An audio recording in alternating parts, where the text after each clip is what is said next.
Welcome to Daily Scripture Reading. I do not own the rights to this music. Exodus chapter 18, this is the New King James Version. And Jethro, the priest of Midian, Moses' father-in-law, heard of all that God had done for Moses and for Israel, his people, that the Lord had brought Israel out of Egypt. Then Jethro, Moses' father-in-law, took Zipporah, Moses' wife, after he had sent her back, with their two sons, of whom the name of one was Gershom. For he said, I have been a stranger in a foreign land. And the name of the other was Eliezer. For he said, the God of my father was my help, and delivered me from the sword of Pharaoh. And Jethro, Moses' father-in-law, came with his sons and his wife to Moses in the wilderness, where he was encamped at the mountain of God. Now he had said to Moses, I, your father-in-law Jethro, and coming to you with your wife and her two sons with her. So Moses went out to meet his father-in-law, bowed down and kissed him. And they asked each other about their well-being, and they went into the tent. And Moses told his father-in-law all that the Lord had done to Pharaoh and to the Egyptians for Israel's sake, all the hardship that had come upon them on the way, and how the Lord had delivered them. Then Jethro rejoiced for all the good which the Lord had done for Israel, whom he had delivered out of the hand of the Egyptians. And Jethro said, Blessed be the Lord, who has delivered you out of the hand of the Egyptians, and out of the hand of Pharaoh, and who has delivered the people from under the hand of the Egyptians. Now I know that the Lord is greater than all the gods, for in the very thing in which they behaved proudly, he was above them.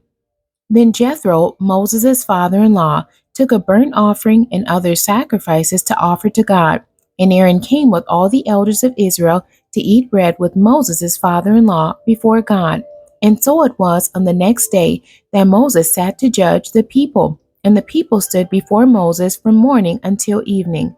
So when Moses' father-in-law saw all that he did for the people, he said, What is this thing that you are doing for the people? Why do you alone sit, and all the people stand before you from morning until evening? And Moses said to his father-in-law, because the people come to me to inquire of God. When they have a difficulty, they come to me, and I judge between one and another, and I make known the statutes of God and his laws. So Moses' father-in-law said to him, The thing that you do is not good. Both you and these people who are with you will surely wear yourselves out. For this thing is too much for you. You are not able to perform it by yourself. Listen now to my voice. I will give you counsel, and God will be with you. Stand before God for the people, so that you may bring the difficulties to God. And you shall teach them the statutes and the laws, and show them the way in which they must walk, and the work they must do. Moreover, you shall select from all the people able men, such as fear God, men of truth, hating covetousness, and place such over them to be rulers of thousands, rulers of hundreds, rulers of fifties, and rulers of tens, and let them judge the people at all times. Then it will be that every great matter they shall bring to you, but every small matter they themselves shall judge. So it will be easier for you, for they will bear the burden with you. If you do this thing, and God so commands you, then you will be able to endure, and all this people will also go to their place in peace. So Moses heeded the voice of his father-in-law, and did all that he had said.